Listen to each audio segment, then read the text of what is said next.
చదవండి. కీర్తనల గ్రంథం 75వ కీర్తన. కీర్తనలు 75వ కీర్తన మొదటి వచనం. దేవా మేము నీకు కృతజ్ఞతాస్తుతులు చెల్లించు. దేవా మేము నీకు కృతజ్ఞతాస్తుతులు చెల్లించుచున్నాము. మీకు కృతజ్ఞతాస్తుతులు చెల్లించుచు ఉన్నాము. నీవు సమీపముగా ఉన్నావని కృతజ్ఞతాస్తుతులు చెల్లించుచు ఉన్నాం. దేవా నీవు సమీపముగా ఉన్నావని నీకు కృతజ్ఞతాస్తుతులు చెల్లించుచున్నావు. స్తోత్రం చెప్పండి గట్టిగా. దేవా నీవు సమీపముగా ఉన్నావని నీకు మేము కృతజ్ఞతాస్తుతులు చెల్లిస్తున్నాం. మన దేవుని ఎందుకు స్తుతించాలంటే ఆయన మనకు సమీపముగా ఉన్నాడు. స్తోత్రం చెప్పండి గట్టిగా. ఆయన మనకు సమీపముగా ఉన్నట్లు లోకంలో ఎవరికి సమీపంగా లేరండి. మనకు సమీపముగా ఉండే దేవుడు ఆయన, మన సమీప బంధువు. ఆమె చెప్పడం గట్టిగా. ఏది నయోమి రూతుకు చెప్తుంది, నయోమి రూతుకు చెప్తుంది, ఆయన మనకు సమీప బంధువు. ఆయన మనకు సమీపంగా ఉంటాడు, మనకు చాలా దగ్గర బంధువు ఆయన. నువ్వెవరో పొలం అనుకొని వెళ్ళావా, ఆయన ఎవరో అనుకున్నావా, ఆయన ఎవరో మనం ఎవరో అనుకున్నావా, ఆయన ఎవరో కాదు, ఆయన మనకు సమీప బంధువు, ఆయన మనకు సమీపస్థుడు, ఆయన మనకు సమీపముగా ఉండేవాడు. Praise the Lord. ఆయన ఈ విషయం పరిష్కరించేంత వరకు, దీని గురించి ఏదో ఒక తేల్చేంత వరకు ఆయన నిద్రపోడు. నీ ఊరుగా ఉండు, ఆయనే చూసుకుంటాడు. ఆయన సమీప బంధువు, ఆయన మన పోషకుడు, ఆయన మన సంరక్షకుడు. ప్రేమైన వాళ్ళారా, మనం ఎందుకు దేవుని స్తుతించాలంటే ఆయన మనకు సమీపంగా ఉన్నట్లు ఈ సృష్టిలో, ఈ ప్రపంచంలో ఎవరికి సమీపంగా ఉండరు. అందుకొరకు మనం ఆయన స్తుతించాలి. హల్లెలూయా. భక్తుడు అంటాడు, ప్రభు నీ సన్నిధి నుండి నేను ఎక్కడికి వెళ్ళేది, ఆకాశానికి ఎక్కి వెళ్ళిన అక్కడున్నావు, ఎప్పుడు వచ్చావు ప్రభు నువ్వు అంటే, నేను ఎప్పుడు వచ్చాను లేరా. సరే ఎందుకు వచ్చిన గొడవ అని ఎవరికి చెప్పబెట్టకుండా పాతాళంలోకి వెళ్ళి ప్రశాంతంగా ఆడు కూర్చుందామంటే అక్కడ ఉన్నాడట దేవుడు. ప్రభు ఎప్పుడు వచ్చావంటే నేను ఎప్పుడు వచ్చానుగా అంటాడు. Praise the Lord. వేకువ రెక్కలు కట్టుకొని సముద్రక దిగంతాల వరకు వెళితే అక్కడ కూడా నీ చెయ్యి నన్ను నడిపిస్తూనే ఉంది. నేను ఎక్కడెక్కడికైతే వెళుతున్నానో అక్కడంతా నీవు నాతో ఉన్నావు. నీవు నాకు సమీపముగా ఉండే దేవుడు. క్షణమైన ఆయన మనల్ని విడిచిపెట్టేవాడు కాదు. క్షణమైన ఆయన మనల్ని ఒంటరిగా విడిచిపెట్టడు. ఆయన మనకు సమీపమై ఉండే దేవుడు. కీర్తనకారుడు అంటే, దేవా మేము నీకు కృతజ్ఞతాస్తుతులు చెల్లించుచున్నాము, ఎందుకంటే నీవు మాకు సమీపమై ఉన్నావు. Praise the Lord. పరిశుద్ధ గ్రంథంలో భక్తుల చరిత్ర అంతా చదువుతుంటే సింహపు గుహలో దేవుడు దానియేలుకు సమీపంగా ఉన్నాడు. హల్లెలూయా. అగ్నిగుండంలో షద్రక్ మెషక్ అబేద్నెగోలకు దేవుడు సమీపంగా ఉన్నాడు. అగ్నిగుండంలో వాళ్ళని పడవేసినప్పుడు వాళ్ళు ఏం చేస్తున్నారంటే, అగ్నిగుండంలో చెప్పాలి, వాళ్ళు ఏం చేశారు, చదవండి, చదివేస్తే బాగుంటుంది కదా, నేను రెఫరెన్స్ చూసుకోవాలి. చెప్పండి త్వరగా. అందుకు రాజు, నేను వాళ్ళు అగ్నిగుండంలో పడేశారు, అక్కడ నుండి చదవండి. నలుగురు మనుషులు బంధకములు లేక అగ్నిలో సంచరించుట చూచుచున్నారు. అగ్నిలో ఏం చేస్తున్నారంట, సంచరించడం అంటే ఏంటి, వినండి. సంచరించడం అంటే ఏంటండి, అగ్నిగుండంలో ఏంటండి సరదాగా ఇట్లా సంచరిస్తూ ఉన్నారు. అగ్నిగుండంలో ఎవడైనా పడేస్తే సంచరిస్తాడా? మీరు వెళ్ళి గ్యాస్ స్టవ్ ఆన్ చేసి,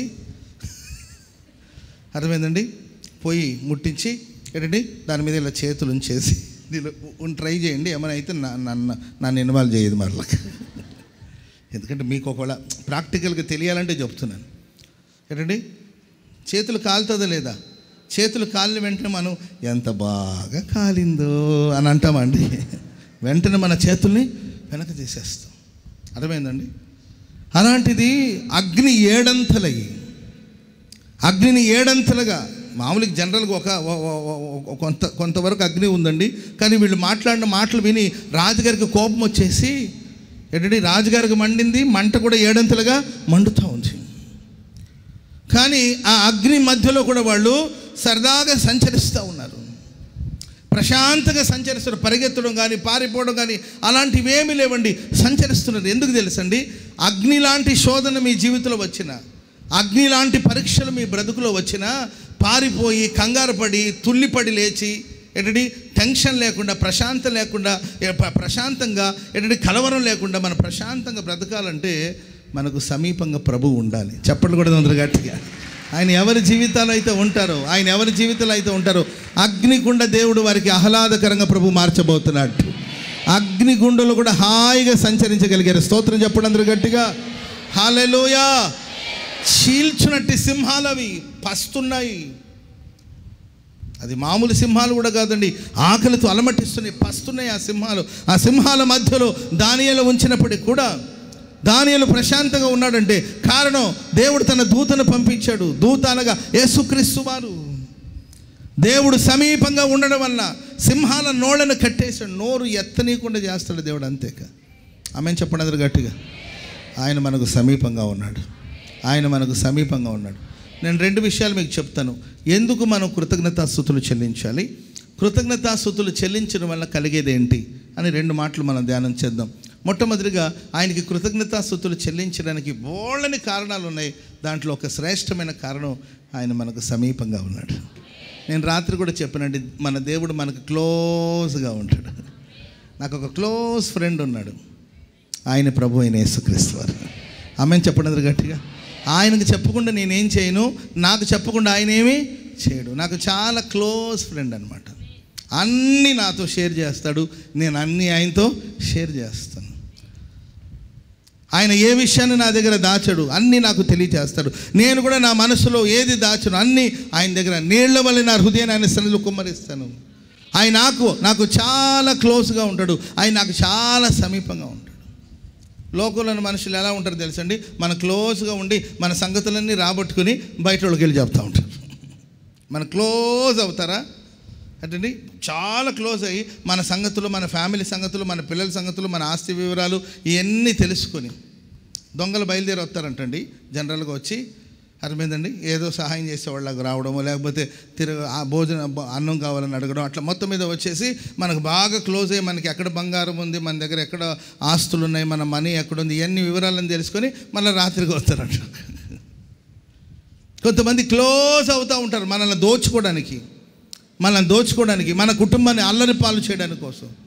కానీ మనం ఆరాధిస్తున్న క్రీస్తు ప్రభులు వారు మనకు సమీపంగా ఆయన మన సమీప బంధువు. గమనించి చూడండి, ఆయన మీ ప్రక్కన ఉన్నాడు. హల్లెలూయా.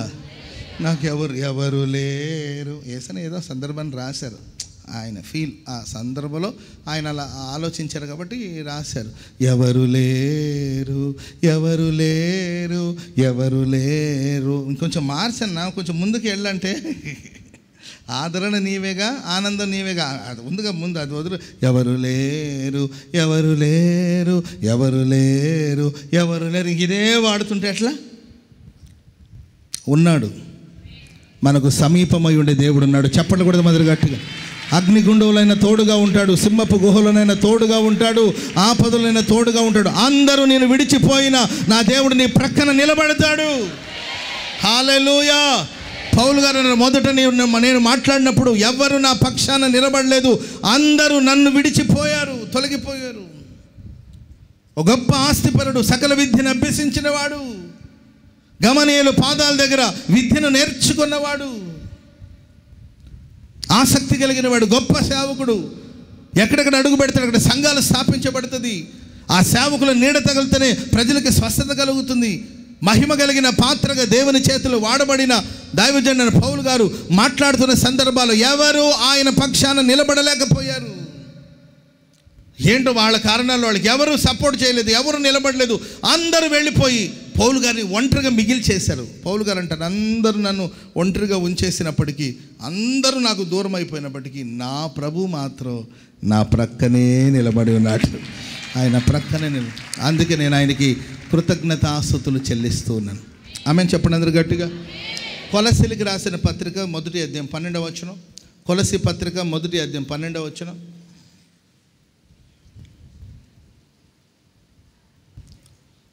అమ్మా. అన్ని విషయములలో ప్రభువును సంతోషపెట్టునట్లు ఆయనకు తగినట్టుగా నడుచుకొనవలెననియు ఆనందముతో కూడిన పూర్ణమైన కొలసీ పత్రిక తేజోవాసుల స్వాస్థ్యములు. ఆ మాట ఎన్నవచనం? తేజోవాసుల ఎన్నవచనమ్మా? 12. ఓకే.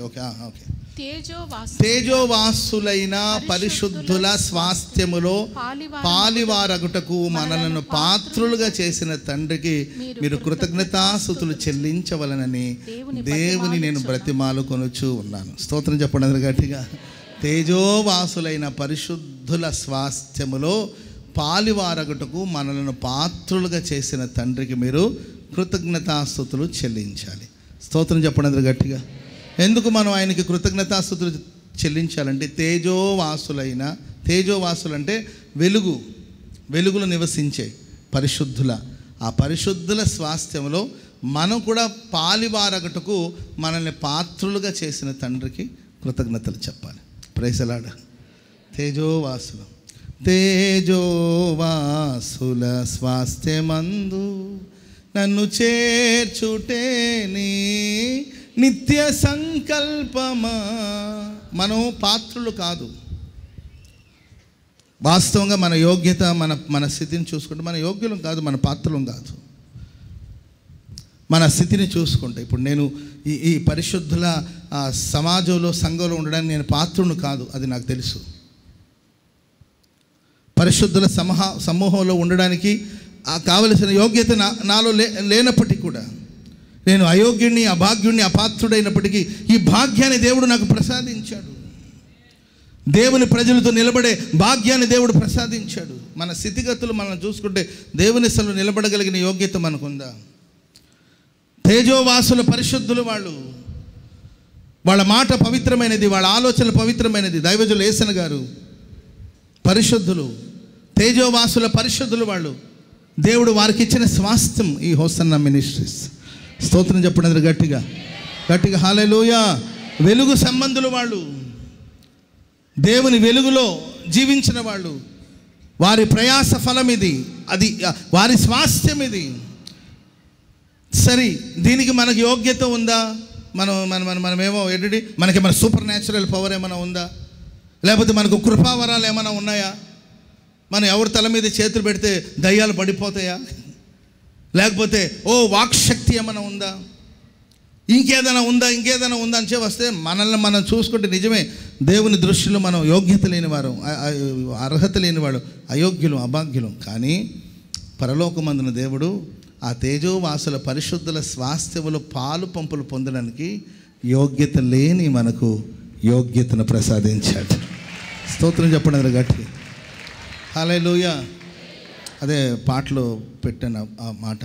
యోగ్యత లేని పాత్రను నేను శాశ్వత ప్రేమతో నింపితివి. యోగ్యత లేని పాత్రను నేను శాశ్వత ప్రేమతో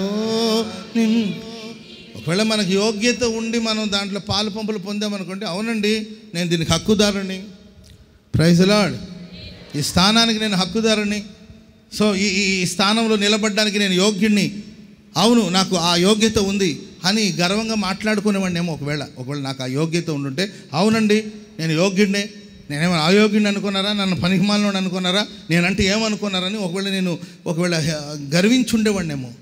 అందుకొరకే దేవుడు యోగ్యులను తీసుకొచ్చి అక్కడ పెట్టాడు.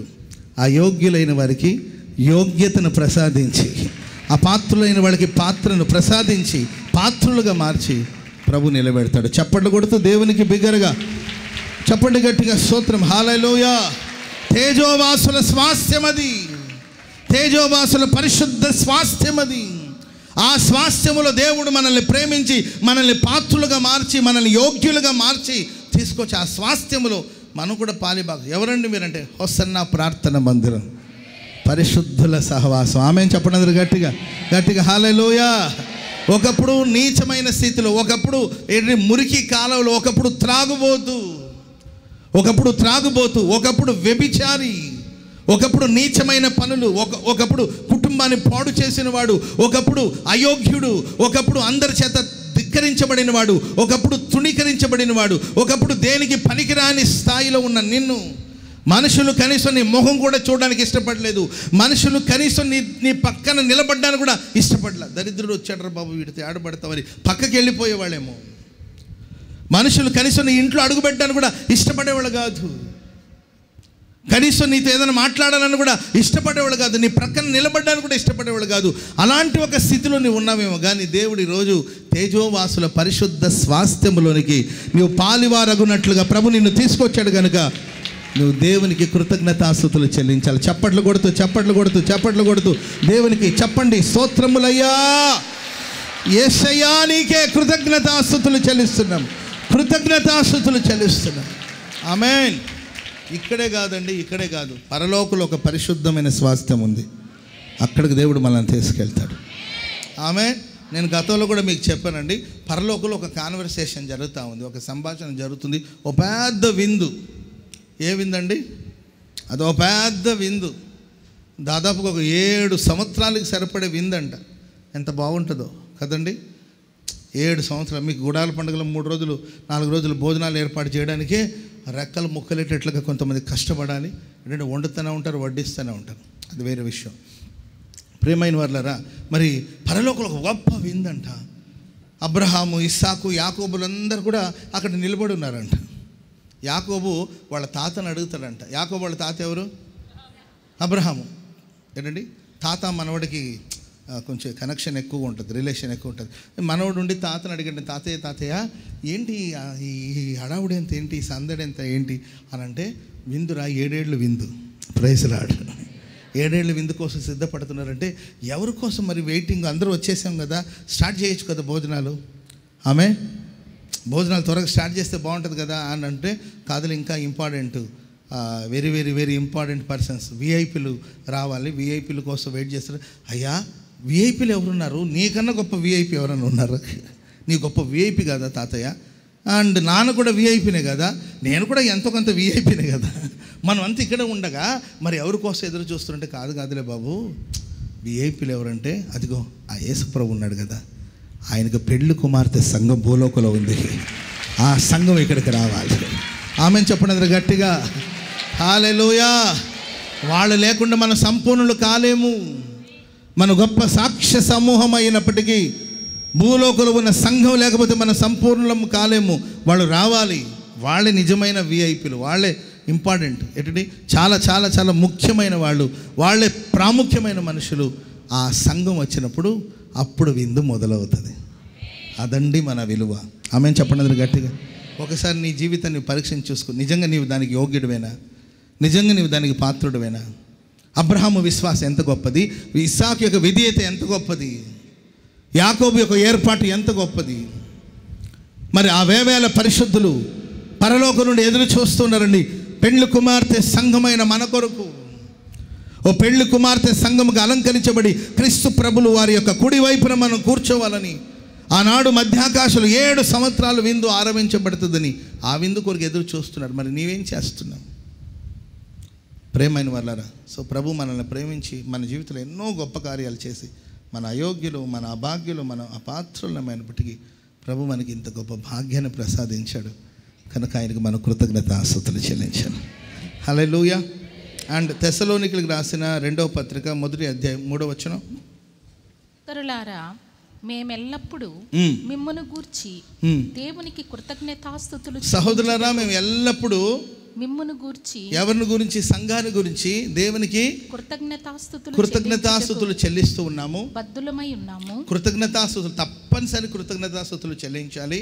ఇది యుక్తమే. ఎందుకంటే మీ విశ్వాసము బహుగా అభివృద్ధి, మీ విశ్వాసం చాలా బహుగా అభివృద్ధి పొంది మీ అందరిలో ప్రతివాడును ఎదుటివాని ఎడల చూపు ప్రేమ విస్తరిస్తూ ఉండడం వల్ల మనం ఆయనకి కృతజ్ఞతాస్తుతులు చెల్లించాలి. ఇది యుక్తమే. కృతజ్ఞతాస్తుతులు తప్పనిసరి చెల్లించాలి. తలలు పైకెత్తి వినండి.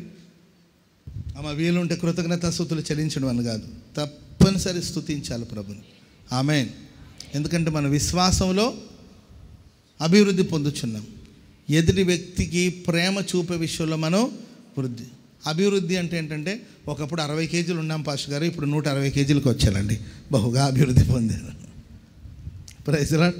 ఒకప్పుడు 60 కేజీలు ఉండేవాడిని పాస్టర్ గారు అండి, దేవుడు నన్ను ఎంతో ప్రేమించి 160 కేజీలు తీసుకొచ్చాడండి, ఇది దేవుని ఉచితమైన కృప కాదండి అంటారు కొంతమంది.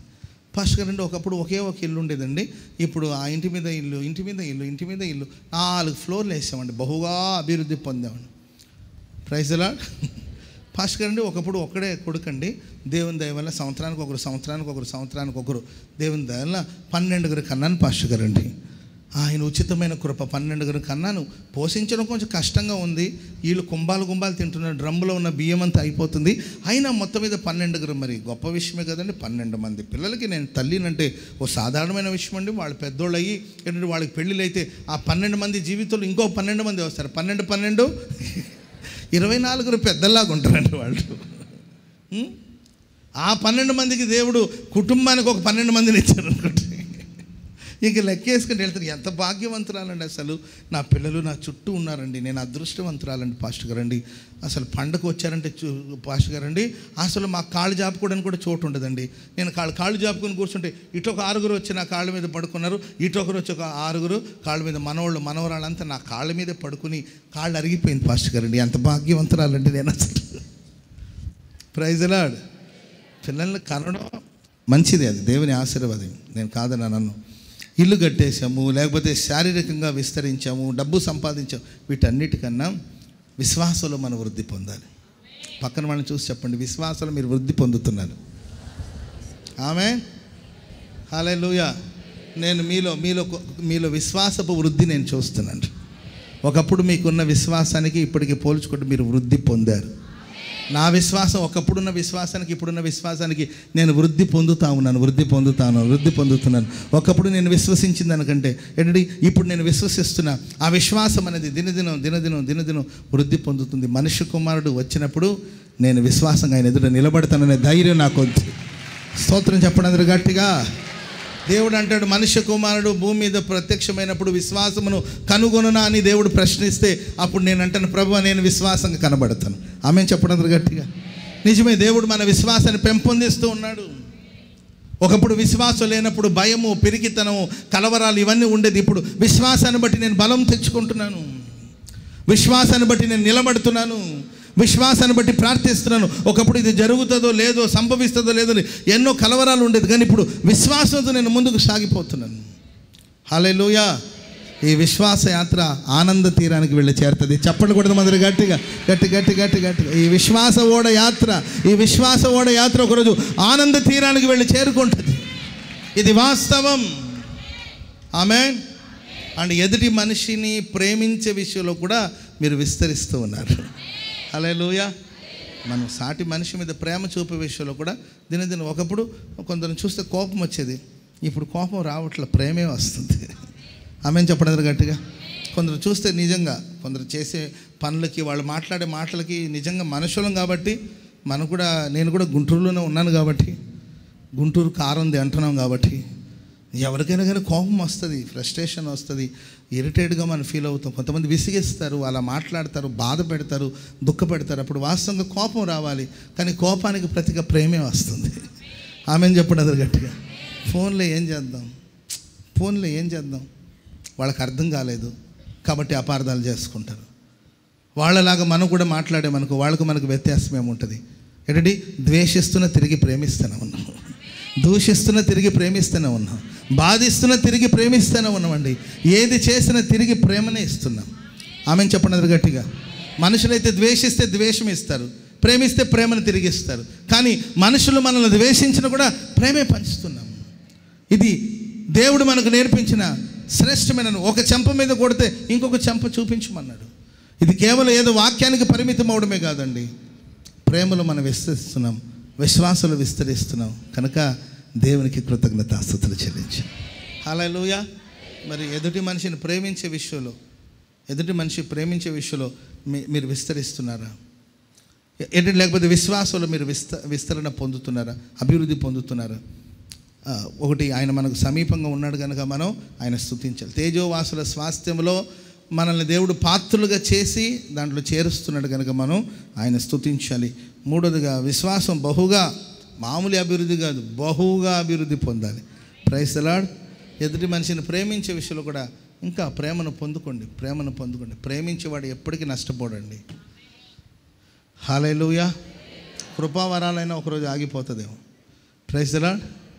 భాషలో ఒకరోజు ఆగిపోతుంది, కృపావరాలు ఆగిపోతాయి, అన్నీ ఆగిపోయినా చివరికి మిగిలేది 3 ఏంటవి? విశ్వాసము, నిరీక్షణ, ప్రేమ. వీటన్నిటిలో శ్రేష్టమైనది ఏదండి? ఏంటండి? విశ్వాసం కన్నా, నిరీక్షణ కన్నా ఏంటండి శ్రేష్టమైనది ఏమంటే ప్రేమ. ప్రేమ లేకపోతే వ్యర్థులు. కనుక ప్రేమించే మనిషి ఎప్పటికీ నష్టపోడు. ప్రేమించేవాడు కొన్నిసార్లు ప్రేమించి నేను అలసి అయిపోయాను రా అంటుంటుంది అమ్మ. నిన్ను ప్రేమించి అమ్మ అలసి అయిపోతుంది అంటుంటారు. ఇవన్నీ డైలాగులకు బాగుంటుంది కానీ ప్రేమ ఎప్పటికీ ఓడిపోదండి. ప్రేమే గెలుస్తుంది. హల్లెలూయా. నీ ప్రేమ నాపై చల్లారిపోదు, మరణానికైనా వెనుదిరుగలే, మనలేను నిన్ను చూడక మహాగణుడ. నీ ప్రేమ నాపై చల్లారిపోదు, మరణాన్ని. హల్లెలూయా. సమయం లేదు, సో త్వరగా.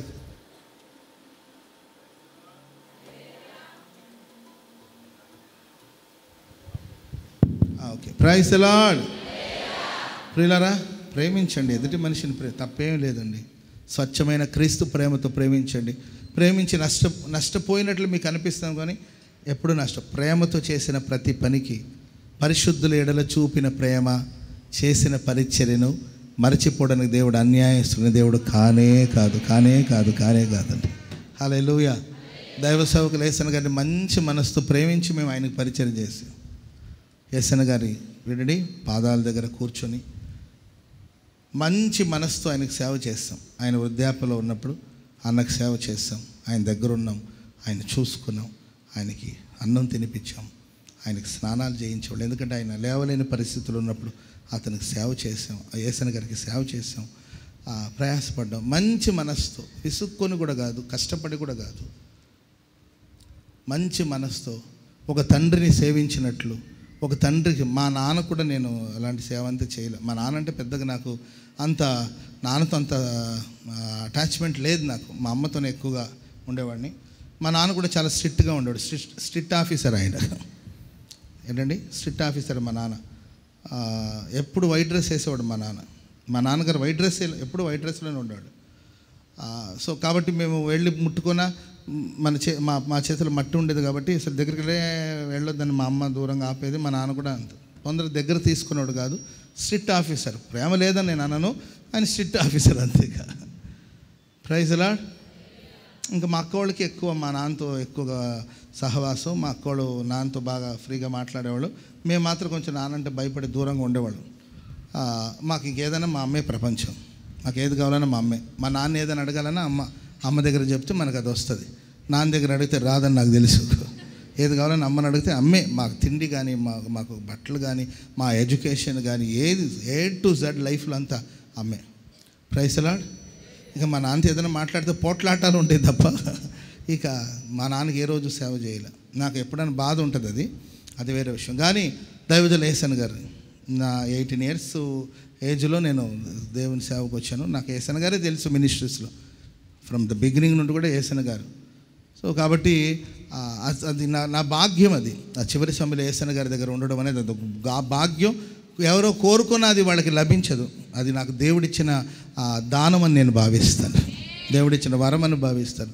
చివరి సమయంలో ఎక్కువగా యేసన్న గారి దగ్గర ఉండేవాడిని. నేను అన్నకి పరిచర్య చేసేవాడిని, సేవ చేసేవాడిని, అన్న కోసం ప్రార్థన చేసేవాడిని, దగ్గరుండి ప్రార్థన చేసేవాడిని. అన్నకు సమీపంగా ఉండే అవకాశం దేవుడు నాకు దయచేశారు. ఒక తండ్రికి సేవ చేస్తున్నట్లు. నిజంగా ఏనాడు నిద్ర ఉండేది కాదు. ఎప్పుడు పిలుస్తాడో తెలీదు, పరిగెత్తుకుంటూ వెళ్ళి సరిగ్గా నిద్ర ఉండేది కాదు. టైంకి తిండి ఉండేది కాదు. ఫుడ్ ఉన్నా కూడా తినడానికి టైం ఉండేది కాదు. తిండి లేదంటే తినే టైంకి ఏంటంటే ఏదో ఒక పనులు ఉండేది, టైం తినేవాళ్ళం కాదు. నిద్ర ఉండేది కాదు. అన్న దగ్గరుండి ఆ పరిశుద్ధుల పాదాల దగ్గర ఉండడం గొప్ప భాగ్యం. అన్నకు ప్రేమ చూపించాం, ప్రేమతో ఆయనకి సేవ చేశాం. ఏమీ నష్టం కలగలేదండి. ఆ ప్రేమకు, పరిశుద్ధుల చూపిన ప్రేమను దేవుడు జ్ఞాపకం చేసుకొని ఈరోజు ప్రభు నన్ను ఆశీర్వదిస్తున్నాడు. హల్లెలూయా. ఆ పరిశుద్ధుల పాద ధూళి నా మీద పడిందండి. ఆ పరిశుద్ధుల ఆ చివరి సమయాలు వాళ్ళు దీవించిన దీవెనలు నా మీద నిలిచి ఉంది. ఈరోజు నేను సేవలు ఆశీర్వాదకరంగా సాగిపోతున్నాను. స్తోత్రం చెప్పండి అందరూ గట్టిగా, గట్టిగా హల్లెలూయా. కనుక ఎదుటి మనిషి ఎడల ప్రేమ చూపండి. అది ఎదుటి మనిషి దేవుని ప్రేమించినట్లు సాటి మనిషి ఎడల ప్రేమ చూపించండి. దేవుడిచ్చిన ఆజ్ఞలో ముఖ్యమైన 2 ఆజ్ఞలు అంటే నీ దేవుడిని యెహోవాని ప్రేమించాలి, రెండవదిగా నిన్ను వలె నీ పొరుగువాని ప్రేమించాలి. దేవుడిని ఎలా ప్రేమిస్తున్నావు? మనుషులందరి ఎడల స్వచ్ఛమైన ప్రేమను చూపించండి. కపటం వద్దు, కుట్రలు వద్దు, కుళ్ళు వద్దు, తంత్రాలు వద్దు. పవిత్రమైన ప్రేమ. మీరు శత్రువైనా కానీ ప్రేమించండి, నష్టం లేదు. ఆమేన్. చాలా చెప్పాలనుకుంటానండి, టైం ఏదో నన్ను చెప్పనివ్వట్లేదు. హల్లెలూయా.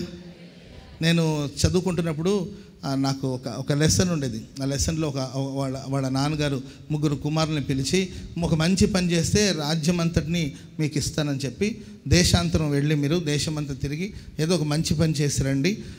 అప్పుడు వాళ్ళ ఇంట్లో ఏంటంటే ఆ అధికారానికి సంబంధించిన ఒక గోల్డ్ రింగ్ ఒకటి ఉంటుందండి, లేకపోతే డైమండ్ రింగ్ ఒకటి ఉంటుంది.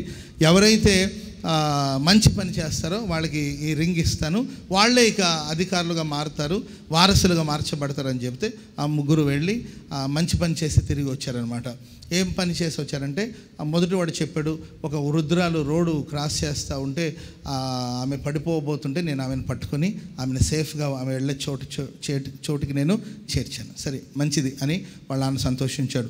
ఆ తర్వాత రెండో వాడు చెప్పాడు, నేను బోట్లో ప్రయాణం చేస్తున్నాను, బోట్లో ఉండి ఒక పసిబిడ్డ స్లిప్ అయిపోయి వాటర్లో పడిపోయాడు.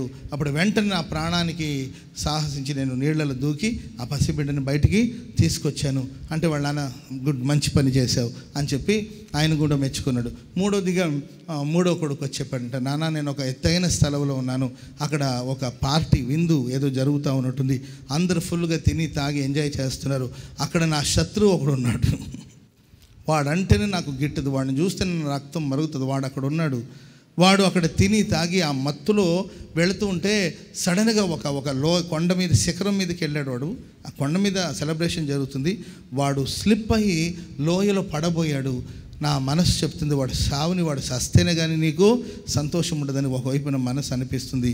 కానీ నా దేవుడు అంటున్నాడు, నీ శత్రువును కూడా ప్రేమించమని ప్రభు నాతో మాట్లాడినప్పుడు అప్పుడు వాడు ఆ గోతిలో పడిపోకుండా నేను వెంటనే అతన్ని పట్టుకొని అతన్ని కాపాడానంటే, మీరు చెప్పండి ఆ తండ్రి ఎవరికి ఇచ్చి ఉంటాడు డైమండ్ రింగు? మీరే చెప్పేశారు, చూసారండి. హల్లెలూయా. నేను చదువుకుంటున్నప్పుడు నాకు లెసన్లో ఏంటంటే ఆ ఒక పాఠం ఉండేదన్నమాట. ప్రేమైన వాళ్ళారా, శత్రువులు కూడా మీరు మంచి మనసుతో ప్రేమించండి. ఆ మనసు కానీ మీకుంటే మీరు దేవునికి కృతజ్ఞతాస్తుతులు చెల్లించండి. ఒకటి సమీపంగా ఉన్నాడు, రెండవదిగా తేజోవాసుల స్వాస్థ్యంలో మనల్ని చేర్చాడు, మూడవదిగా ఏంటంటే విశ్వాసంలో వృద్ధి పొందాము, ప్రేమలో. దీన్ని బట్టి ఇంకా ఇలా చెప్పుకుంటూ వెళ్తే చాలా విషయాలు ఉన్నాయి. ఒక 3 బ్లెస్సింగ్స్ నేను చెప్పి ముగించేస్తాను. Praise the lord. అంత సమయం ఉందో లేదో తెలీదు, దేవుని చిత్తాన్ని బట్టి నేను త్వరగానే చెప్పి ముగించేస్తాను. మొదటి ఆశీర్వాదం, కృతజ్ఞతాస్తుతులు చెల్లించినప్పుడు కలిగే మొదటి ఆశీర్వాదం 75వ కీర్తన 10వ వచనం చదవండి. భక్తిహీనుల కొమ్ములన్నిటినీ నేను విరగొట్టెదను,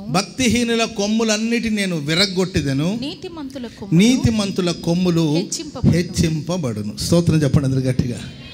ఎప్పుడైతే మనం దేవునికి కృతజ్ఞతాస్తుతులు చెల్లిస్తామో భక్తిహీనుల కొమ్మలన్నిటి కూడా నేను విరగొట్టేదను, నీతిమంతుల కొమ్ములు హెచ్చింపబడుతుంది. భక్తిహీనులందరి కొమ్ములు, వాళ్ళ అహంకారం విరగొట్టబడుతుంది, నీతిమంతుల కొమ్ము హెచ్చించబడుతుంది. నువ్వు కృతజ్ఞతాస్తుతులు చెల్లించినప్పుడు నీ తల పైకెత్తబడుతుంది, నువ్వు హెచ్చించబడతావు, నువ్వు ఘనపరచబడతావు. పక్కన వాళ్ళని చూసి చెప్పండి, కృతజ్ఞతాస్తుతులు చెల్లించండి, దేవుడు మిమ్మల్ని హెచ్చిస్తాడు, మీ కొమ్ము హెచ్చించబడుతుంది, మీ తల పైకెత్తబడుతుంది. హల్లెలూయా. నీతిమంతుడు ఎక్కడుంటాడో ప్రక్కనే భక్తిహీనుడు కూడా ఉంటాడు. అర్థమైందండి? నీతిమంతులు ఎక్కడుంటారో, ఈ సమూహంలో భక్తిహీనులు లేరంటారా? ఈ సమూహంలో, ఈ సమాజంలో, హోసన్నా ప్రార్థన మందులో భక్తిహీనులు లేరని అంటారా అండి? ఏంటంటే ఉంటారు. ఎందుకు ఉండరండి? భక్తిహీనులు లేకపోతే ఎట్లా? ఉండాలి వాళ్ళు కూడా. వాళ్ళు ఉంటేనే కదండి భక్తుల విలువ తెలుస్తుంది. ఆమె హల్లెలూయా. ఏంటంటే ఒక పిక్చర్ బయటికి రావాలంటే వెనకాల డార్క్ షేడ్ ఇస్తారనమాట. ఆ షేడ్ని బట్టి ఆ బొమ్మ బయటకు వస్తుంది. ప్రైజ్ ది లార్డ్, హల్లెలూయా. కాటికి ఎందుకమ్మా పెడతారంటే కళ్ళు బాగా కనిపించాలంటే, కనురెప్పలకి కాటికి రాస్తే కళ్ళు బ్రైట్గా కనబడుతుంది పాస్టర్ గారండి, లేకపోతే కనబడదు అని వాళ్ళు అంటారు. మేము రాయమని నేను అనలా. కొన్ని షేడు ఏంటండి, కొన్ని నల్లటి ఛాయలు. భక్తిహీనులైన వాళ్ళు ఉంటేనే కానీ భక్తుల విలువ తెలియదు. చెడ్డవాడు ఉంటేనే కానీ మంచివాడి విలువ తెలియదు. చీకటి ఉంటేనే వెలుగు విలువ తెలియదు అండి. చెడు ఉంటేనే కానీ మంచి విలువ తెలియదు. మంచి విలువ తెలియాలంటే ఉండాలి ఒక భక్తిహీనుడు. Praise the lord. కానీ ఒకటి వాస్తవం, భక్తిహీనుల కొమ్ము విరగొట్టబడుతుంది ఒకరోజు. భక్తిహీనుడు విర్రవేగుతాడు. భక్తిహీనుడు తనకున్న కొమ్ములను బట్టి అతిశయిస్తాడు, అహంకారంగా ఊరేగుతాడండి. కానీ దేవుడు భక్తిహీనుల కొమ్ములను విరగొడతాడు. నీతిమంతుని కొమ్ము హెచ్చించబడుతుంది. ఆమెను చెప్పండి గట్టిగా. ఎస్తేరు గ్రంథం 3వ అధ్యాయం 1వ వచనం.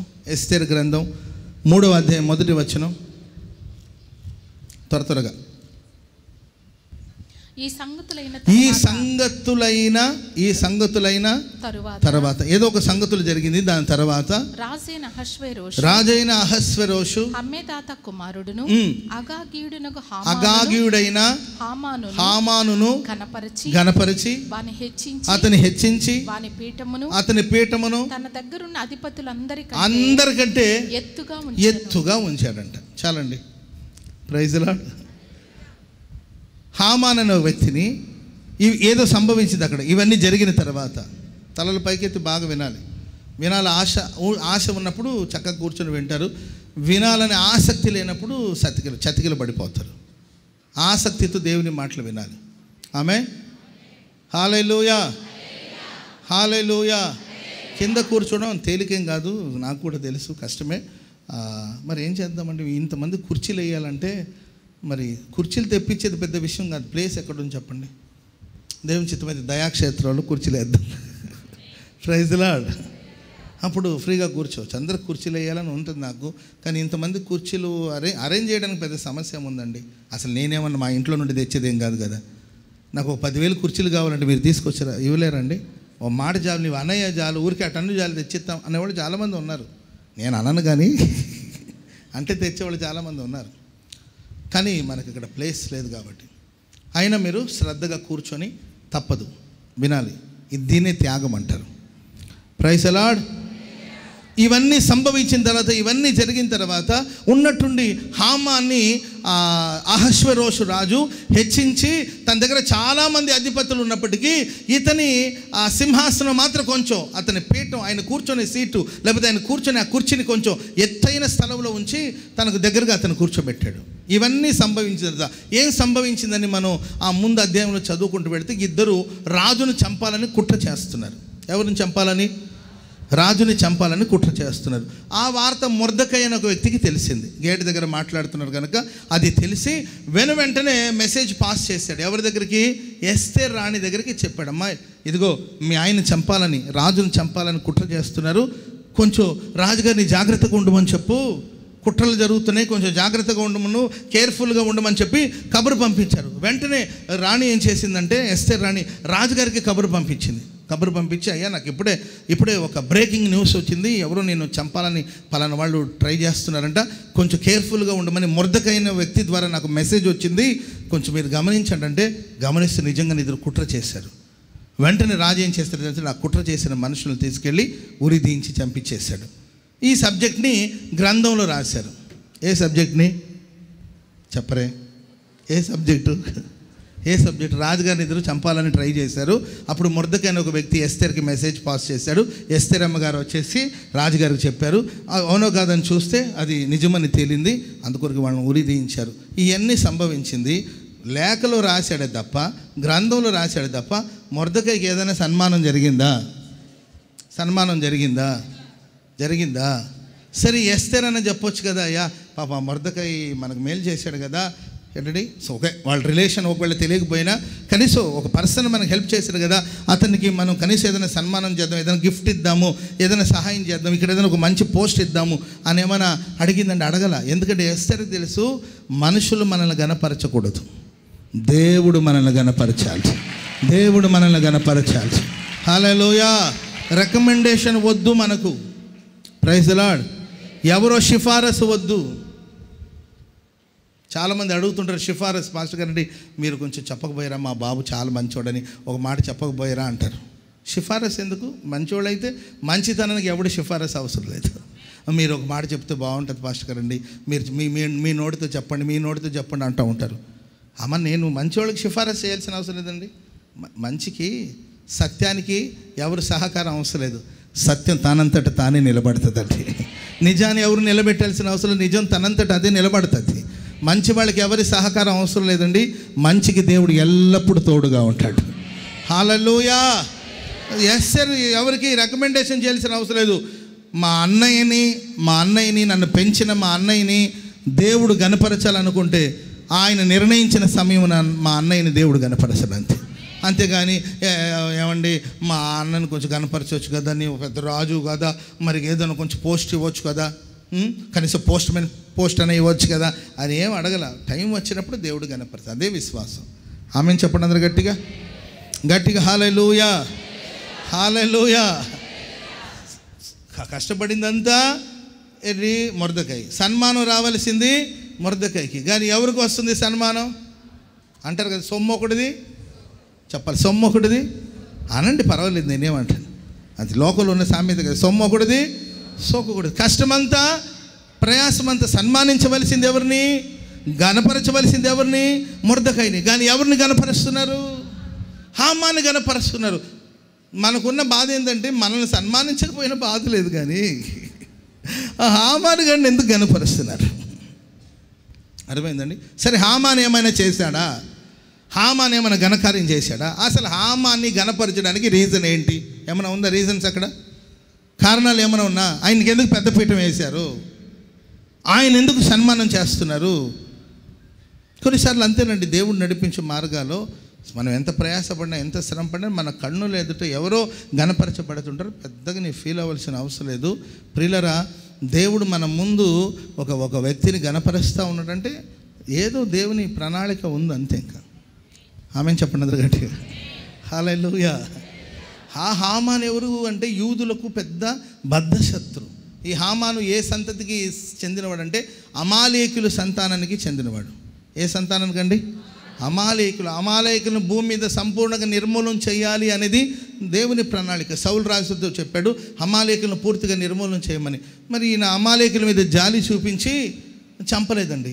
చంపకపోతే ఆ తర్వాత సమూయేలు కోప్పడి అతని పిలిపించి అమాలేకుల రాజు, అతని పేరు వచ్చేసి అగాగు, ఆడి పేరు కూడా అగాగు, ఈడు కూడా హగాగ్యుడైన హామాన్ అని. ఈ పేరుకి ఆ పేరు కనెక్షన్ ఉంది చూడండి మీరు. హామాన్ అని రాయకుండా హగాగ్యుడైన హామాను అని ఎందుకు రాశారంటే అమాలేకుల మీద యుద్ధానికి పంపించాడు కదండి సౌల్ని, ఆ రాజు పేరు కూడా ఇదే. సరే, ఆయన తీసుకెళ్ళి బంధకాలు ఉంచారు. అతన్ని పూర్తిగా నిర్మూలన చేయలేదండి. సమూయేలు వచ్చి ఆ తర్వాత అతన్ని నిర్మూలన చేస్తాడు. సౌలు తీసుకెళ్ళి చెరసాల ఉంచిన దానికి అండ్ సమూయేలు తీసుకొచ్చి అతన్ని హతమార్చడానికి మధ్యలో ఒక చిన్న గ్యాప్ ఉంది కదండి. ఆ గ్యాప్లో అతనికి ఒక కొడుకు పుట్టాడు. ఏంటండి? ఆ గ్యాప్లో ఆయనకు ఒక కొడుకు పుట్టాడండి. అదే అమాలేకు సంతతి ఆగిపోలా. ఆ రోజు నిర్మూలన చేయాల్సింది, ఆ రోజు జాలి చూపించి వదిలాడు సౌలు. ఆ సంతతి అలాగే వచ్చిందండి. ఆ సంతతికి చెందినవాడే ఈ హామాను. అందుకే ఎందుకు సాగిలపడలేదు, నమస్కరించలేదంటే దేవుడు నిర్మూలన చేయమన్న వాటికి మనం సాగిలపడకూడదు అనేది మొర్దెకై కాన్సెప్ట్. అందుకొరకే పగను పెంచుకొని, ద్వేషాన్ని పెంచుకొని విలన్గా మారిపోయాడు యూదులందరికీ. మీ జీవితంలో ఎవరైనా విలన్ ఉన్నాడా? మీ లైఫ్లో ఎవరైనా విలన్ ఉన్నారా? మీ జీవితంలో ఎవరైనా శత్రువు ఉన్నాడా? నీ శత్రువు ఎంత గొప్పవాడుగా ఉన్నాడో, ఎంత బలంగా ఉన్నాడో నిన్ను నా దేవుడు అంతగా గణపరచబోతున్నాడని అర్థం. హల్లెలూయా. చెప్పండి గట్టిగా హల్లెలూయా. మనకు ఒక శత్రువు ఉన్నాడు అనుకోండి, మనం ఏమైనా ప్రార్థన చేస్తాం? చెప్పండి, నీకు ఒక శత్రువు ఉన్నాడు, నీవేమైనా ప్రార్థన చేస్తాం? పలకండి ఏదో ఒకటి. ఒక శత్రువు ఉన్నాడు అనుకోండి, నీవేమైనా ప్రార్థన చేస్తావు? చెప్పాలి. క్షమించమని ప్రార్థన చేస్తావు. తర్వాత ఇంకా వాడిని మార్చండి ప్రభా, నా శత్రు మారాలని ప్రార్థన చేస్తూ ఉంటాం. కానీ నేను శత్రు మారాలని ప్రార్థన చేయను. ఈ శత్రు నా జీవితంలో ఎందుకు పెట్టావు ప్రభా, ఆ ప్రణాళికను నెరవేర్చమని ప్రార్థన చేస్తాను. ఆమె ఏం చెప్పండి అది గట్టిగా.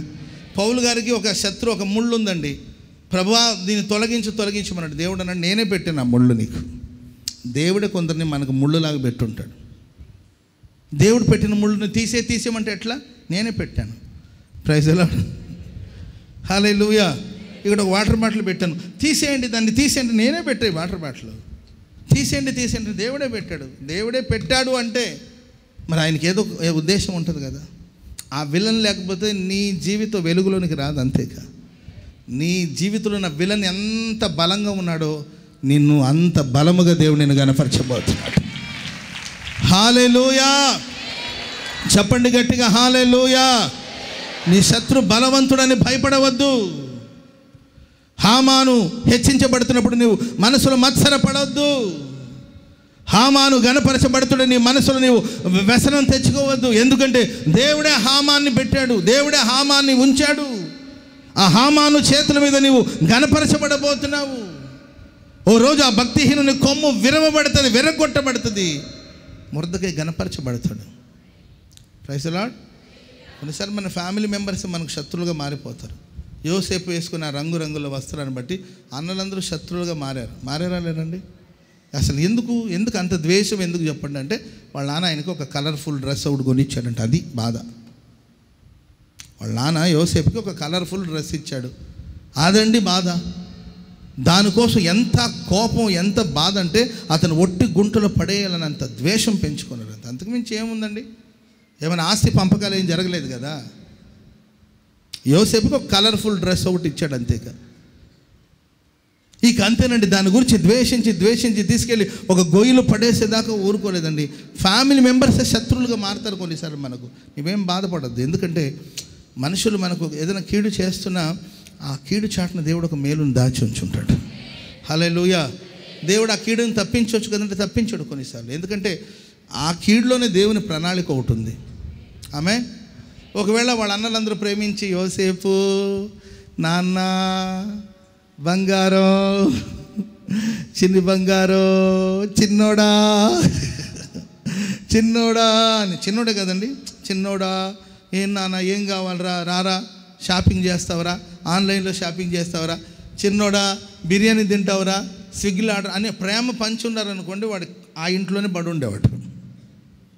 వాళ్ళు శత్రువులుగా మారారు కనుక గోతిలో పడేశారు. గోతిలో పడ్డాడు కనుకనే ఏంటంటే ఐగుప్తు దేశానికి అమ్మబడ్డాడు. ఐగుప్తు దేశానికి వెళ్ళాడు కనుకనే ఐగుప్తు దేశం మీద అధిపతిగా ఆయన మారాడు. చప్పట్లు కొడదాం మొదలు గట్టి. సో లైఫ్లో కొందరు శత్రువుల్ని, దేవుడిచ్చిన శత్రువులను అయితే ఉండనివ్వండి, ఏమి మార్చేయండి ప్రభు. టైం వచ్చినప్పుడు ప్రభు మారుస్తాడు అంతే. అప్పుడు వాళ్ళే వచ్చి యోసేపు కాళ్ళ మీద పడి సాగిలపడి తమ తప్పులు ఒప్పుకున్నారు. అప్పటి వరకు తీసేనైనా వాళ్ళని తీసేయన కొన్ని సమస్యలు ఉంటే ఉండనివ్వండి. దానివల్ల మనం పరిశుద్ధపరచబడతాం. తాగుబోతు భర్త వల్ల భార్య పరిశుద్ధపరచబడుతుంది. ఏంటంటే జగడగొంటి భార్య వల్ల భర్త పరిశుద్ధపరచబడతాడు. అదేంటో కానండి, పాపం శాంతమూర్తిలాగా ఉంటాడు ఆయన పేరు శాంతమూర్తి. అర్థమైందండి? ఆయన శాంతమూర్తిగా ఉంటాడు. ఈ మహాతల్లి గయ్యాడిదండి. అసలు ఇది ఏం కాంబినేషన్ రా బాబు నాకు అర్థం కాదు. ఆయనేమో శాంతమూర్తి అంటే ఈమె గయ్యాళి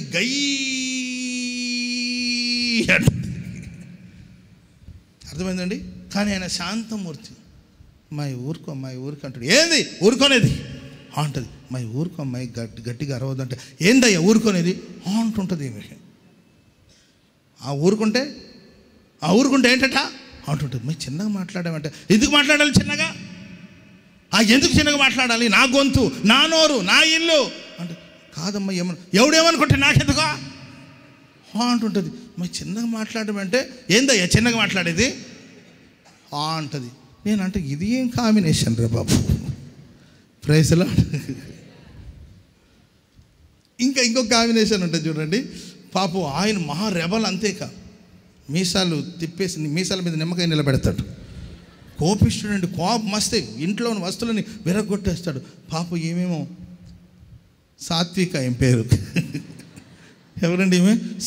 అయ్యా చిన్నగా ఎందుకే అట్లా చేస్తావు, అయ్యా కొంచెం తగ్గించుకో అంటుంటే, ఏంది అమ్మాయి ఏంటి తగ్గించుకోలేదట ఏదే అంటే, అయ్యా అయ్యా గట్టిగా వద్దయ్యా మా ఇంట్లో, ఏయ్ నా ఇంట్లో అంటాడు. ఇది ఏం కాంబినేషన్ నాకు అర్థం కాదు సార్. అట్లా దేవుడు గొప్పవాడండి అసలు.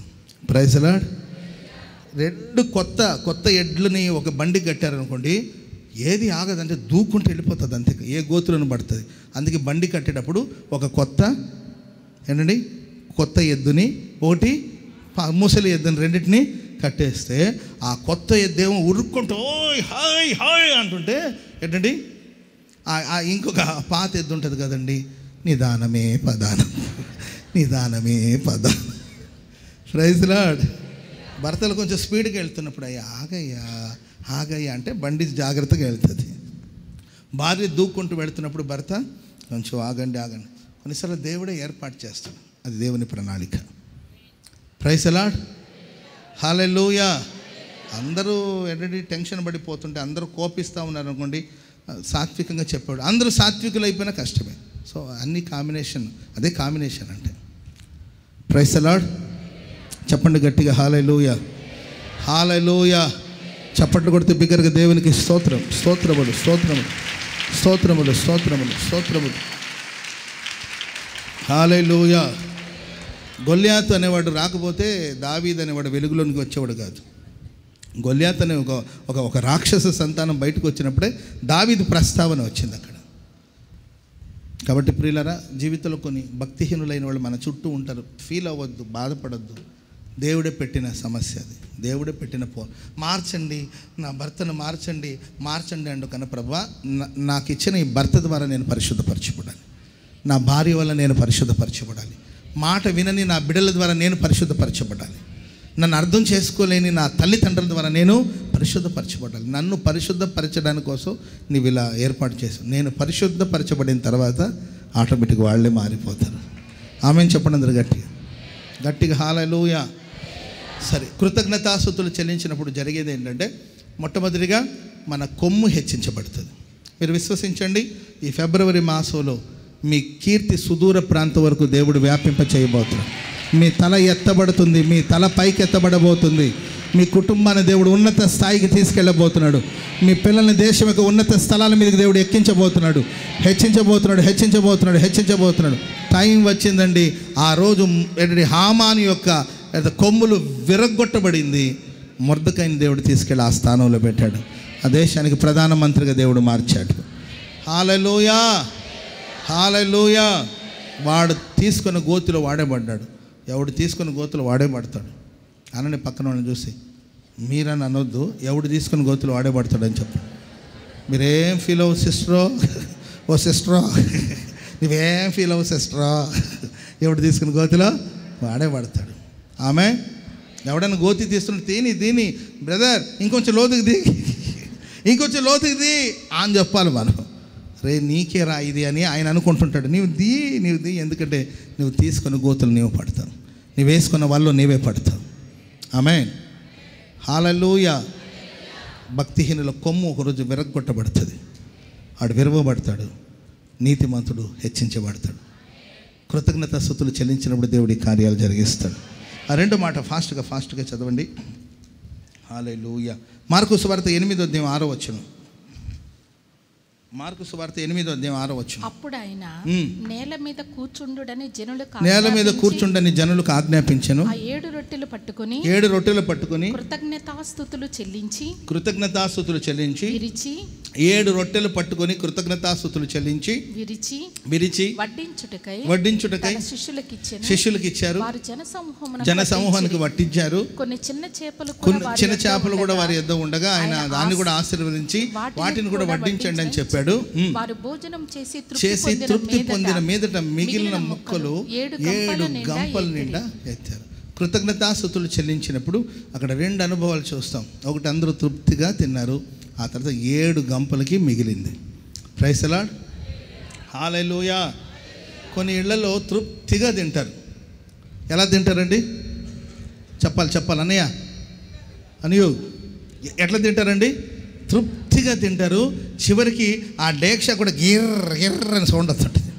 దాంట్లో మాడిపోయిన ఉంటుంది కదండి అడుగున, అవి కూడా వదిలిపెట్టరు. తృప్తిగా తిని మొత్తం ఊడ్చేసి, కొంతమంది భోజనం చేస్తే పళ్ళెం కడగలిసిన పని ఉండదు.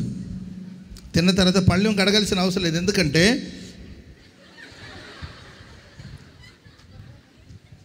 అని శుభ్రంగా తిని పళ్ళెం కూడా నాకేస్తారు, శుభ్రంగా తినేస్తారు. వాళ్ళ భోజనాలన్నీ అయిపోతే ఇక పాత్రలకి ఫుడ్ ఏమి ఉండదు, తృప్తిగా తింటారు అనమాట. మంచిదే, ప్రైజ్ ది లార్డ్.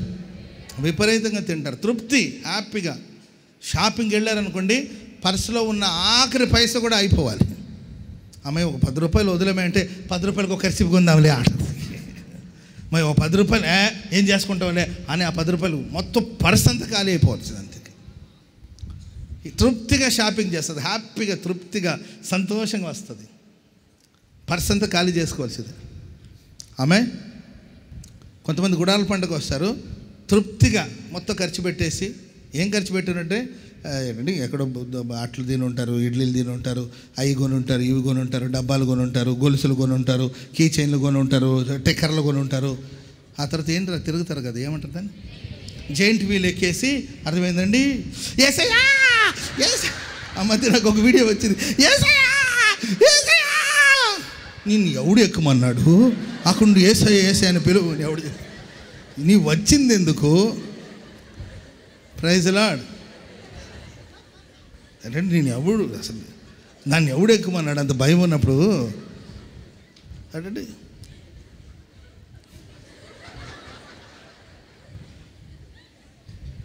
ఉన్న డబ్బులంతా కాజేసుకొని పోయేటప్పుడు మళ్ళీ నా దగ్గరకు వచ్చి, అన్నయ్య ప్రైజ్ ది లార్డ్ అన్నయ్యా అంటే, ఏంటమ్మా అంటే, ఛార్జీలకు డబ్బులు లేదండి అయ్యా అంటుంటుంది. మరి తెచ్చిన డబ్బులంతా ఏం చేసిందంటే, రోజు ఒకసారి ఆ జైంట్ వీల్ ఎక్కుతూ ఉంటుందంట. ఉన్న డబ్బులంతా ఒక రౌండ్ తిరిగితే ఎంత ఉండొచ్చు? ఎక్కారు కాబట్టి చెప్తున్నారు. ఏంటండి, 100 రూపాయలు రోజుకి ఎంతమంది ఎక్కుతున్నారో, ఎన్నిసార్లు తిరుగుతున్నారో, ఎంత సంపాదించుకుంటున్నారో వాళ్ళు చెప్పండి. అర్థమైందండి? నీవు వచ్చింది ఎందుకు? మొత్తం మీద పోయేటప్పుడు మళ్ళా, అన్నయ్య ఒక 300 ఇస్తావా? ఏం చేయను, తెచ్చిన పర్స్ అంతా, మనీ పర్స్ అంతా ఖాళీ చేసుకుని వెళ్తూ ఉంటారు. ఇది ఒక బ్యాచ్. షాపింగ్ చేసిన, చర్చికి వచ్చిన, వెళ్ళేటప్పుడు ఏమీ మిగిలిందనమాట. ఖాళీ పర్సుతో వెళ్ళేవాడు ఒక గుంపు. ఇంకొంతమంది ఉంటారండి ప్రియులారా, మిగులుతుంది వాళ్ళ దగ్గర, అస్సలు ఖర్చు పెట్టరు.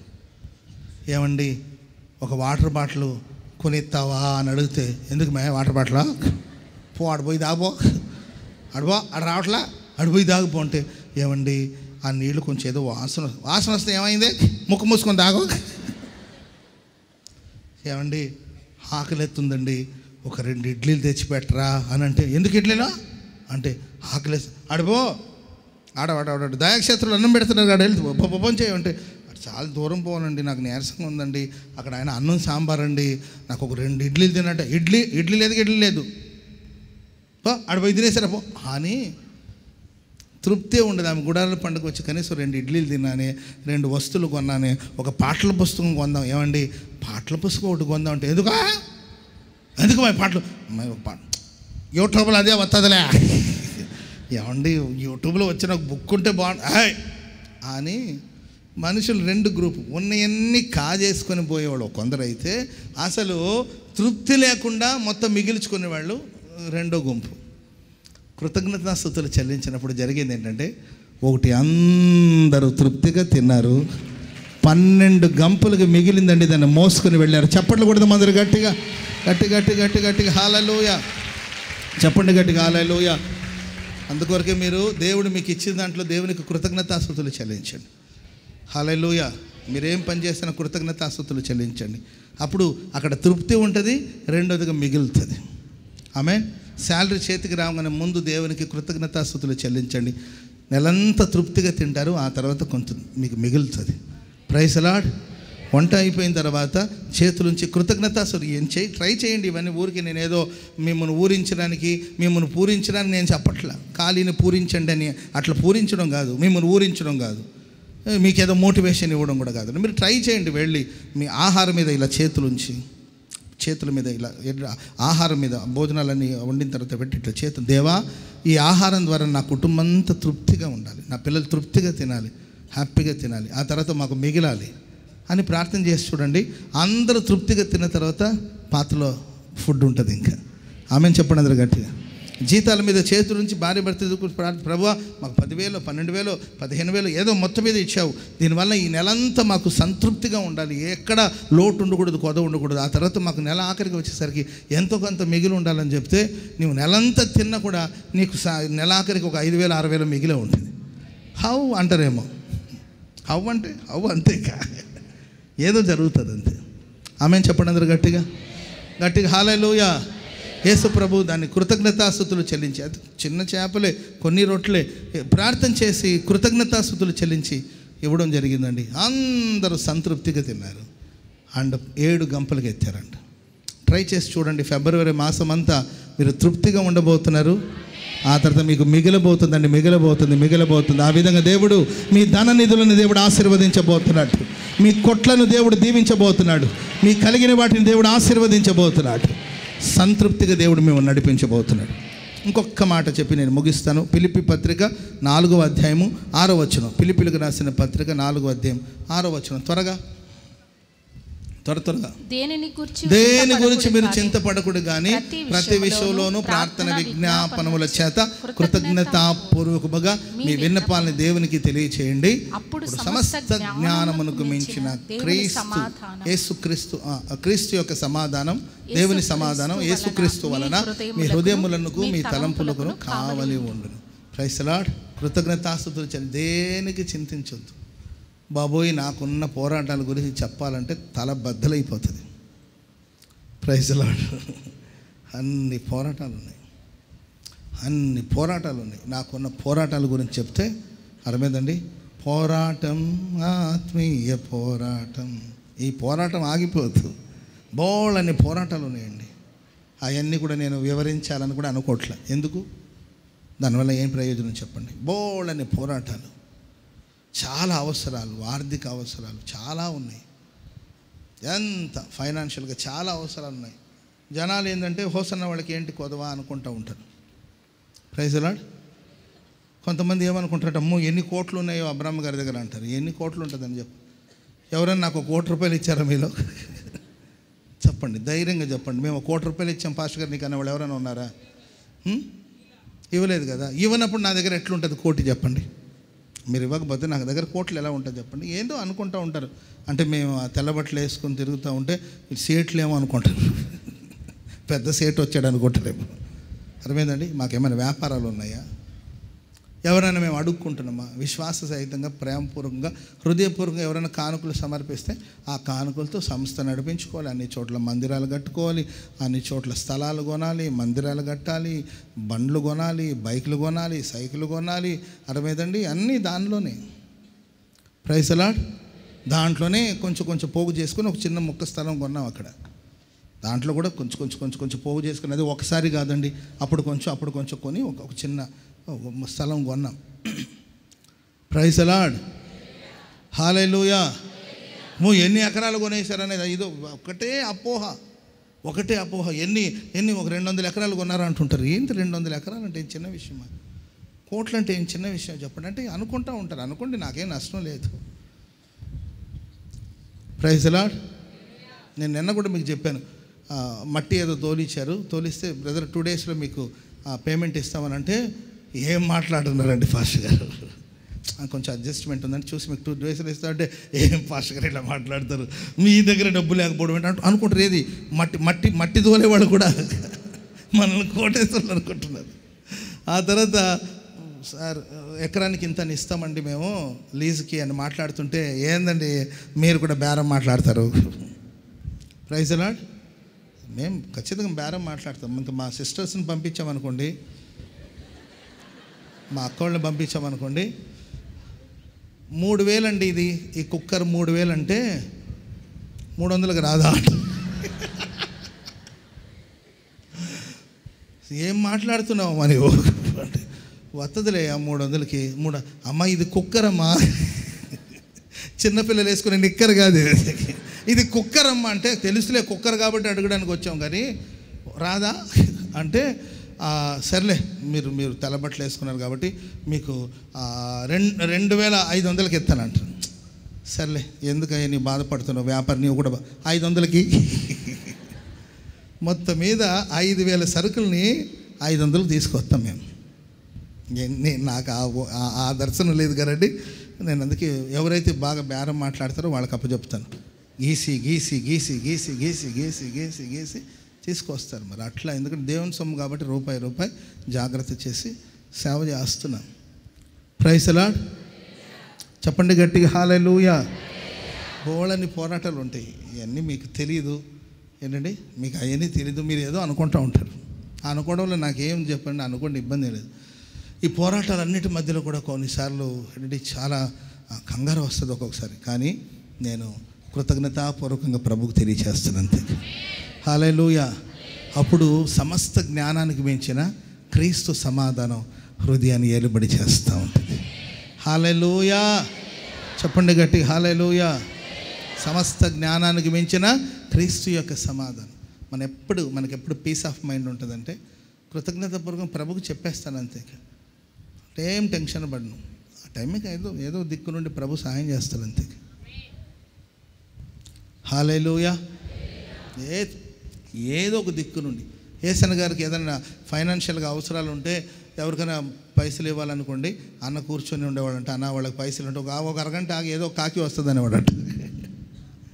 ఒక అరగంట ఆగరా బాబు, ఏదైనా కాకి వస్తుంది అనేవాడంట. కాకి రావడం ఏంటంటే నీకు అర్థం కాదులే, కానీ ఒక హాఫ్ అన్ అవర్ వెయిట్ చేయి, నేను ఇస్తాను నీకు అన్న. పలానా చోట ఒక 10,000 కట్టాలంటే ఏదో కాకి వస్తుంది, కంగారు పడద్దా అంటాడంట ఏసన్ గారు. అంటుంటే అంతలోపల ఎవరో వచ్చి ప్రార్థన చేసుకొని ఏంటంటే కానుకిచ్చి వెళ్తే అప్పుడు ఏసన్ గారు వాళ్ళకి ఇవ్వాల్సిన డబ్బులు ఇస్తే, అన్న ఇప్పుడు దాకా లేదని వచ్చిందిగా ఇప్పుడే కాకి. ఏలియను పోషించిన కాకి. చప్పట్లు కొడదాం అందరూ గట్టిగా.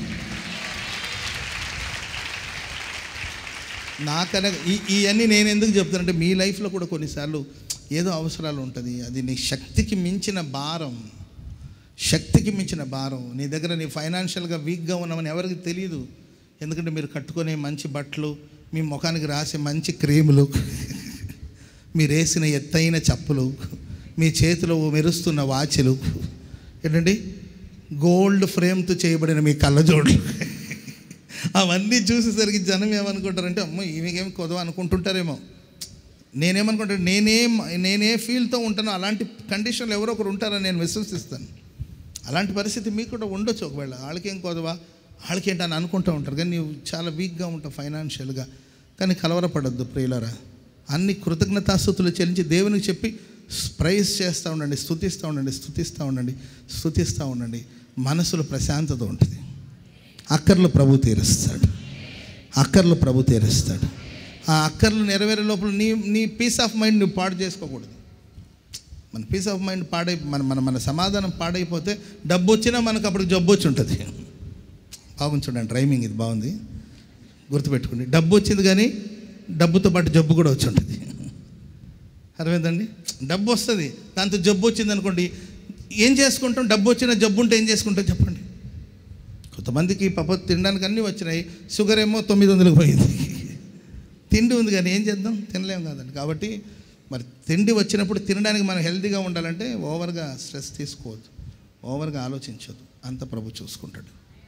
పక్కన వాళ్ళకు చూసి చెప్పండి, టెన్షన్ పడద్దు, ఓవర్గా స్ట్రెస్ తీసుకోవద్దు, సమాధానంగా ఉండండి. సమస్త జ్ఞానానికి మించిన దేవుని సమాధానం మనుషులకు అర్థం కాదు. ఇంత సమాధానంగా ఎట్టున్నాడు అసలు అబ్రహం పాస్టర్ గారు. Praise the Lord. నీవేం మనిషివిరా బాబు, నీ కోపం రాదు అసలు, ఇంత సమాధానం. ఇది నా సమాధానం కాదు, సమస్త జ్ఞానానికి మించిన దేవుని సమాధానం. చెప్పండి కూడా మొదలు గట్టిగా హల్లెలూయా. చెప్పండి గట్టిగా హల్లెలూయా. సో ఈ మాసమంతా మనం దేవునికి కృతజ్ఞతాస్తుతులు వెళుతున్నప్పుడు వస్తున్నప్పుడు thank you Jesus, thank you Yesayya, వందనాలు యేసయ్య, కృతజ్ఞతలు యేసయ్య అని ఊరికి నోటితో ఉండడం కాదు, గుండె లోతు నుండి ఫీల్ అవ్వాలి అది. ఆమేన్. దేవా నీవు చేసిన మేలు కొరకు స్తోత్రం. తేజోవాసుల పరిశుద్ధుల స్వాస్థ్యులు నన్ను చేర్చావు, అయోగ్యుడిని అభాగ్యుడిని నాకు ఈ అవకాశం ఇచ్చావు, నువ్వు నాకు సమీపంగా ఉన్నావు ప్రభా, నీకు స్తోత్రం. నా ప్రేమను విస్తరింపజేస్తావు, నా విశ్వాసాన్ని విస్తరింపజేస్తావు అని ఆయన స్తుతిస్తూ ఉన్నప్పుడు, ఆరాధిస్తున్నప్పుడు ఒకటి దేవుడు నిన్ను హెచ్చిస్తాడు, రెండోదిగా తృప్తినిస్తాడు, ఏంటండి తర్వాత మిగిలి ఉంటుంది, మూడోదిగా మనసులో సమాధానం. హల్లెలూయా. మీరు వెళ్ళేటప్పుడు సమాధానంగా తిరిగి వెళ్ళాలి. ఆమేన్. సమస్త జ్ఞానానికి మించిన దేవుని సమాధానం. దేని గురించి చింతించవద్దు. మనం ఏమి చేయలేం, మన చేతిలో ఏమీ లేవు. Praise the Lord. మన చేతిలో ఏమీ లేవు, అంత దేవుని చేతిలో ఉంది. ఆయన ఏమైతే నిర్ణయించాడో అదే జరుగుతుంది. ఆయన ఏదైతే ఉద్దేశించాడో అదే జరుగుతుంది. ఆయన తీర్మానమే నెరవేర్చబడుతుంది. లేచి నిలబడండి, ఒక చిన్న ప్రార్థన చేసుకుందాం. లేచి నిలబడండి, ఒక చిన్న ప్రార్థన. స్తోత్రం స్తోత్రం స్తోత్రం పరిశుద్ధుడా, ప్రేమ స్వరూపి, స్తోత్రం స్తోత్రం నాయన. ఈ యొక్క ఆదివారపు ప్రభు దినాన తండ్రి మమ్మల్ని తీసుకుని వచ్చి తండ్రి ఈ సన్నిధిలో కూర్చుండబెట్టి తండ్రి ఈ వాక్యం ద్వారా మీరు మాతో మాట్లాడినందుకే స్తోత్రం స్తోత్రం. యేసురాజా, ఈ వాక్యం నాయన శ్రద్ధగా విని దాని ప్రకారం జీవించుటకు సహాయం చేయండి తండ్రి. స్తోత్రం స్తోత్రం స్తోత్రం. యేసయ్యా, కనికరించిన ఆయన మీ మాటలు వ్యర్థంగా తిరిగి రావు కనుక తండ్రి స్తోత్రం స్తోత్రం. సహాయం చేయండి తండ్రి. ఆయా ప్రాంతాల నుంచి ప్రజలను తీసుకుని వచ్చినందుకే స్తోత్రం స్తోత్రం. యేసయ్యా, కనికరించు, ప్రతి వారిని కనికరించి, ప్రతి బిడ్డను కనికరించి యేసయ్యా, మీ వాక్యం వెలుగులో తండ్రి చక్కగా నడుచుకున్నట్లుగా సహాయం చేసి మహిమ పొందండి. స్తోత్రం స్తోత్రం స్తోత్రం. యేసయ్యా, కనికరించిన ఆయన అయ్యా స్తోత్రం స్తోత్రం. ఆరాధనలో ఆశీర్వదించి తండ్రి మీరు తోడుగా ఉన్నందుకే స్తోత్రం స్తోత్రం. తండ్రి మీరే మహిమ ఘనత ప్రభావాలు పొందుకోమని యేసయ్యా కనికరించి సహాయం చేయమని మా ప్రభువైన యేసు పాస్టర్ గారిని దీవించిన ఆయన అయ్యా, పాస్టర్ గారి ద్వారా వాక్యాన్ని మాకు చక్కగా వినిపించినందుకై స్తోత్రం స్తోత్రం. తండ్రి కనికరించిన ఆయన బలపరిచి ఇంకా బలంగా శక్తివంతంగా ఇంకా వాడుకోండి తండ్రి. అయ్యా స్తోత్రం స్తోత్రం. అనేక ప్రాంతాల్లో తీసుకుని వెళ్ళి తండ్రి బలపరిచి దాసుని ఇంకా బలంగా వాడుకోమని యేసయ్య మమ్మల్ని అందరినీ తగ్గించుకుని మీ చేతిలో సమర్పించుకొనిచున్నాం. కనికరించి కాపాడమని మా ప్రభువైన యేసుక్రీస్తు పరిశుద్ధ నామములో ప్రార్థించి వేడుకొనిచున్నాం తండ్రి. ఆమేన్.